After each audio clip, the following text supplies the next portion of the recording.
From Constantine to Augustine. As Durant and other historians have pointed out, Constantine never renounced his loyalty to the pagan gods. He abolished neither the altar of victory in the Senate, nor the Vestal virgins who tended the sacred fire of the goddess Vesta. The sun god, not Christ, continued to be honored on the imperial coins. In spite of the cross, actually the cross of the god Mithras on his shields and military banners, Constantine had a medallion created honoring the sun for the liberation of Rome. And when he prescribed a day of rest, it was again in the name of the sun god, the day celebrated by the veneration of the sun, and not the Son of God. Durant reminds us that throughout his Christian life, Constantine used pagan as well as Christian rites, and continued to rely upon pagan magic formulas to protect crops and heal disease. That Constantine murdered those who might have had a claim to his throne, including his son Crispus, a nephew and brother-in-law, is further indication that his conversion was, as many historians agree, a clever political maneuver to unite the empire. Historian Philip Hughes, himself a Catholic priest, reminds us, "In his manners he, Constantine, remained to the end very much the pagan of his early life. His furious tempers, the cruelty which, once aroused, spared not the lives even of his wife and son, are an unpleasing witness to the imperfection of his conversion."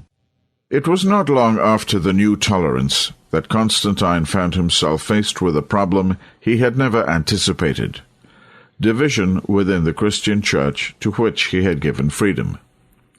As we noted in the last chapter, it came to a head in North Africa with the Donatists, who, concerned for the purity of the faith, separated from the official state churches, rejected their ordinances, and insisted on rebaptizing clergy who had repented after denying the faith during the persecutions that arose when the Emperor Diocletian demanded that he be worshipped as a god. After years of futile efforts to re-establish unity through discussion, pleadings, councils, and decrees, Constantine finally resorted to force. Friend explains, in the spring of 317, he, Constantine, followed up his decision by publishing a most severe edict against the Donatists, confiscating their property and exiling their leaders. Within 4 years, the universal freedom of conscience proclaimed at Milan had been abrogated, and the state had become a persecutor once more, only this time in favor of Christian orthodoxy.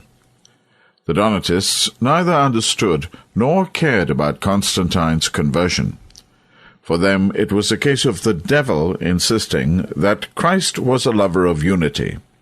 In their view, the fundamental hostility of the state toward the true church had not been altered. In his own day and way, Augustine followed Constantine's lead in his treatment of the Donatists, who were still a thorn in the side of the Roman Church. While Augustine and the Catholics emphasized the unity of the Church, the Donatists insisted upon the purity of the Church and rebaptized all those who came to them from the Catholics, considering the Catholics corrupt. Constantine had been relentless, as would be Augustine and his disciple Calvin, in his pursuit of heretics, forbidding those outside of the Catholic Church to assemble, and confiscated their property. The very things Christians had endured themselves were now being practiced in the name of Christianity. As a good citizen enjoying the blessing of the emperor, and believing in the state church Constantine had established, Augustine persecuted and even sanctioned the killing of the Donatists and other schismatics, as we have already seen. Gibbon tells us that the severe measures against the Donatists obtained the warmest approbation of St. Augustine, and thereby great numbers of the Donatists were reconciled to, or forced back, into the Catholic Church. Of Augustine it has been said that the very greatness of his name has been the means of perpetuating the grossest errors which he himself propagated. More than anyone else, Augustine has encouraged the pernicious doctrine of salvation through the sacraments of an organized earthly church, which brought with it priestcraft, with all the evil and miseries that it has entailed down through the centuries.